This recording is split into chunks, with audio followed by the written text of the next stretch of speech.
The UN Security Council has strongly condemned North Korea's recent ballistic missile launches, announcing its unanimous decision after a hastily arranged meeting in New York Tuesday. The Council said the launches were a grave violation of the nation's international obligations and vowed further action if the threats continue. Kwon Soa reports. The members of the Security Council strongly condemned the ballistic missile launches conducted by the Democratic People's Republic of Korea on 5 September 2016. 4 hours was all it took for the UN Security Council to unanimously adopt a press statement against North Korea's recent violations, namely its launch on Monday of 3 medium-range ballistic missiles off its east coast.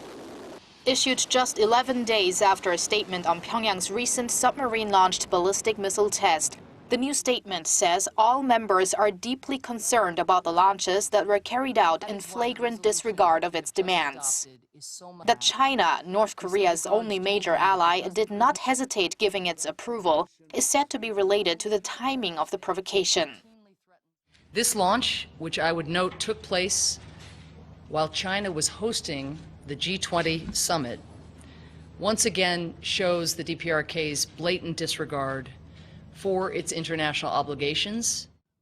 The deputy chief of South Korea's mission to the UN said the international community should send a clear and unequivocal message to North Korea. If they continue to provoke and violate the international commitment and sanctions, they will face much stronger and insurmountable and significant countermeasures.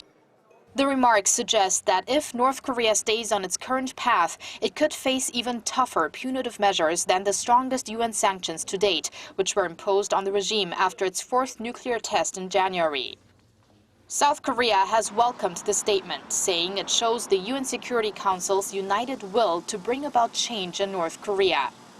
According to the Foreign Ministry, Seoul will continue its diplomatic efforts for the thorough implementation of UN sanctions on the regime. Kwon Soa, Arirang News.